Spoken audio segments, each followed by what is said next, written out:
Здравствуйте! В эфире телеканала программа «Актуальное интервью», в студии Кристина Якупова. Очень часто жители региона жалуются на неправомерность взыскания денежных средств по исполнительному производству. Процесс разбирательства правомочности действий судебных приставов занимает длительное время. О проблемных вопросах осуществления деятельности судебных приставов, о новеллах законодательства об исполнительном производстве мы поговорим с гостем студии Марком Федоровым, прокурором отдела по надзору за законностью правовых актов и соблюдением прав предпринимателей прокуратуры республики. Марк Иосифович, здравствуйте. Добрый день. Каким образом осуществляется прокурорский надзор за соблюдением судебными приставами законодательства об исполнительном производстве? С учетом имеющихся проблем в различных сферах жизнедеятельности, особое внимание уделяется вопросам законности, взыскаемости, задолженности в деятельности судебных приставов. Как показывает практика надзорной деятельности, положительных сдвигов в данном направлении в деятельности судебных приставов не наблюдается. Так, в текущем году на исполнении судебных приставов находилось свыше 750 тысяч исполнительных производств по взысканию 50 миллиардов рублей. При этом фактическим окончанием закончено 123 тысячи исполпроизводств или 14%, взыскано всего лишь 3,5 миллиардов рублей от общей суммы, что составляет менее 7%. Данная ситуация считается не самым позитивным моментом, и негативно сказывается, конечно, на сферах жизнедеятельности. Стоит отметить, что низкая взыскиваемость наблюдается по таким исполнительным производствам, как взыскание алиментных обязательств, также взыскание задолженности по заработной плате, в сфере ЖКУ, а также взыскание налогов, административных штрафов. А свидетельствуют ли указанные сведения о недостатках в деятельности судебных приставов? Да, в ходе надзорной деятельности нередко устанавливались факты волокиты, бездействия судебных приставов по проведению ряда исполнительных действий. Например, не всегда проводятся своевременно мероприятия по установлению местонахождения должника, вообще местонахождения в целом, по установлению имущества. Нередко случались ситуации, когда должник, узнав о возбуждении в отношении него исполнительного производства, проводил незаконные мероприятия по отчуждению имущества. Также несвоевременно проводятся мероприятия по установлению расчетных счетов на банковских организациях, не направляются своевременно запросы в ГИБДД, иные регистрирующие организации, не направляются запросы в кредитные организации и в банки. То есть таким образом теряется время, и что с последующим влечет за собой неисполнение судебных решений. В основном так. Конечно же, эти просчеты также обусловлены и объективными причинами. Так, в среднем на одного судебного пристава приходится сотни, а то и тысячи материалов. А что нужно знать гражданам для защиты своих прав, как защититься самим и куда обращаться в случае бездействия судебных приставов по взысканию долгов? Стоит помнить, что гражданин может обратиться и в органы прокуратуры территориальные, то есть прокуратуры городов и районов, в республиканскую прокуратуру, может обратиться непосредственно в отдел судебных приставов, районный отдел. Также может обратиться и в управление Федеральной службы судебных приставов по республике. Стоит помнить и при возбуждении производства следующее. Обычно исполпроизводство возбуждается, направляется уведомление. Сейчас с учетом цифровизации деятельности органов власти данное уведомление поступает и посредством системы госуслуги, поступает непосредственно постановление о возбуждении исполпроизводства. Гражданину необходимо своевременно, оперативно изучить данное постановление, узнать, проверить, что за задолженность, насколько она обоснована, насколько она законна, потому что, возможно, нередки случаи, когда возбуждается исполпроизводство незаконно, то есть, конечно же, не по вине пристава, так сказать, и по вине, допустим, информационных систем различных. Например, паспортные данные, допустим, непроверенные паспортные данные возбуждаются на лицо со схожими фамилиями, именем, отчеством или даже с датой рождения. Поэтому гражданам необходимо изучить постановление о возбуждении исполпроизводства, и самым действенным способом защиты своих прав является непосредственное обращение к судебному приставу, исполнителю.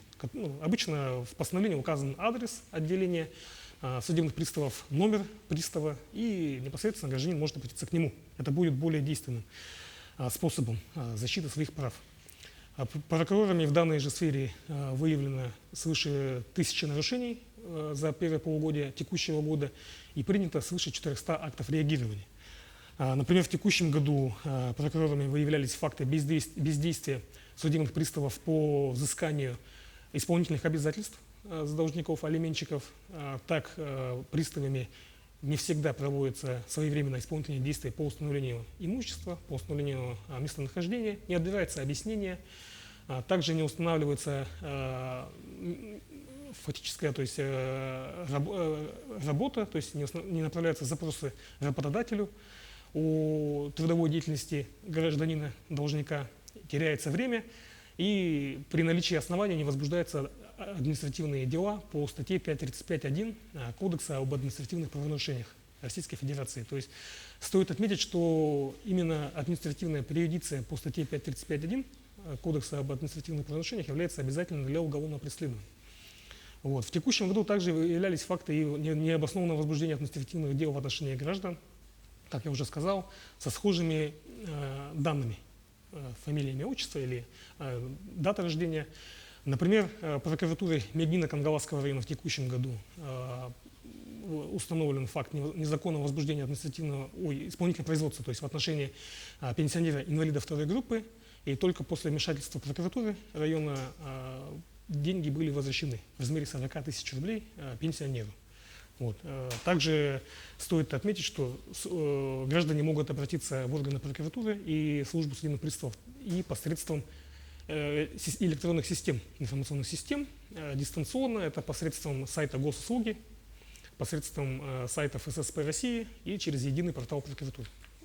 Имеется ли новелла осуществления исполнительных производств? Какие новые электронные сервисы создаются службой судебных приставов и каким образом они будут реализованы? Органами власти последовательно проводится работа по переводу государственных и муниципальных услуг в электронный вид, а также осуществляется цифровизация деятельности органов власти в целом. Так, ФССП России совместно с Минцифрой в текущем году запустили новый сервис «Ход снятия ограничения выезда из России» на сайте госуслуг. Сервис позволит гражданам-должникам оперативно узнавать сведения о наложении запрета на выезд из страны. Расширенную информацию о принятых судебным приставом мерах можно получить на сайте госуслуг в разделе «Ход исполнительного производства». Сервисы также позволят принять меры по оперативному погашению задолженности. Размер задолженности по судебным решениям, по которым возможно наложение запрета на выезд из страны, составляет 30 тысяч рублей. Это у нас является общим размером. Да? Также и по определенным, по отдельным категориям исполнительных производств имеются ограничения, то есть особенности по размеру, да, задолженности, так по исполнительным производством о взыскании алиментных обязательств, об взыскании ущерба, причиненного преступлениями, а также лесному фонду, такой размер задолженности составляет не более 10 тысяч рублей. А в случае, если в течение 2 месяцев со дня добровольного погашения долга, который отводится для добровольного погашения долга, задолженность не погашена, то в таком случае по инициативе судебного пристава может быть наложен запрет на выезд из страны при размере задолженности менее 10 тысяч рублей. Ежегодно говорят о цифровизации деятельности судебных приставов и при возбуждении соответствующих производств. Какие новшества имеются в данном направлении? Летом текущего года вступили в силу поправки, касающиеся деятельности службы судебных приставов. Прежде всего, закон разрешил возбуждать исполнительное производство без участия судебного пристава исполнителя, то есть посредством специальной информационной системы. Например, по истечении 60 дней, которые отводятся гражданину для оплаты, например, возьмем для оплаты штрафа за нарушение правил дорожного движения, информационные системы ГИБДД, Адмпрактика и ФССП России обмениваются данными об автовладельце. Далее идет автоматический запрос в госинформационную систему о государственных и муниципальных платежах.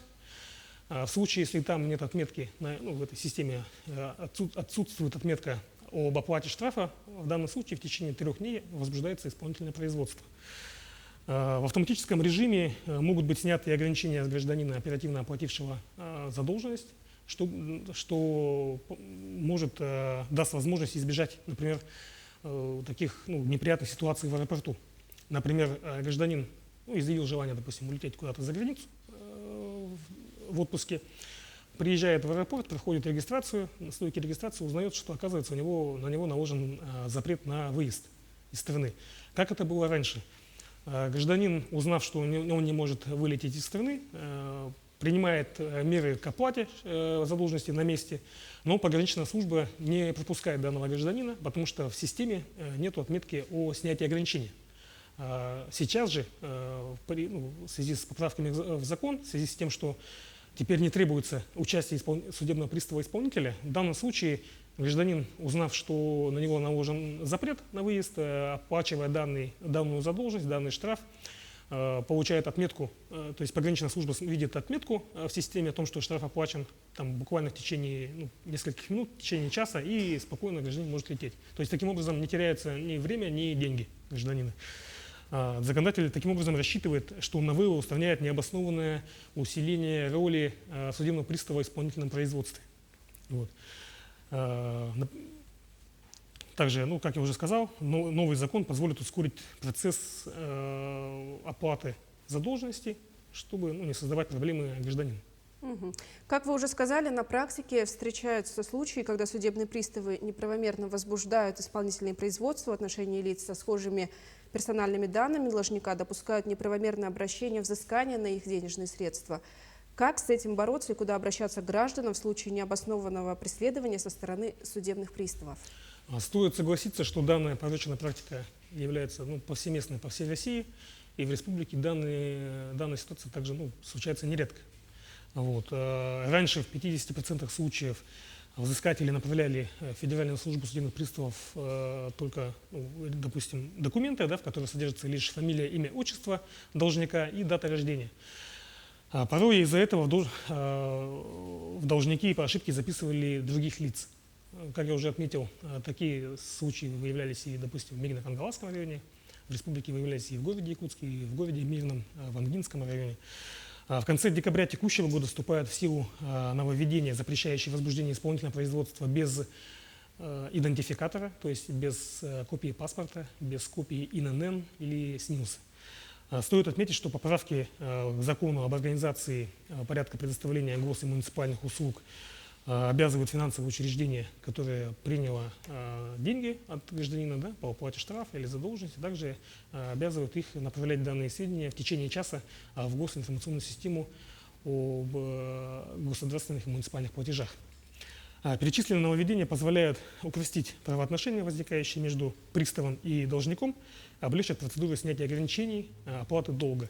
Также стоит отметить, дополню сразу, что гражданин при подаче заявления обязан указать полностью в обращении реквизиты постановления о возбуждении исполнительного производства. Если он считает, что данное постановление возбуждено в отношении него незаконно, исполнительное производство возбуждено незаконно, он должен обязательно указать реквизиты постановления о возбуждении исполнительного производства, размер задолженности, приложить, конечно же, документы, подтверждающие личность, это паспорт или копия ИНН, СНИЛС.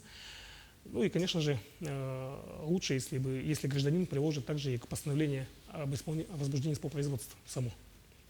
Марк Иосифович, спасибо, что ответили на наши вопросы. О правомерности взыскания денежных средств по исполнительному производству мы поговорили сегодня. Спасибо за внимание и до встречи в эфире.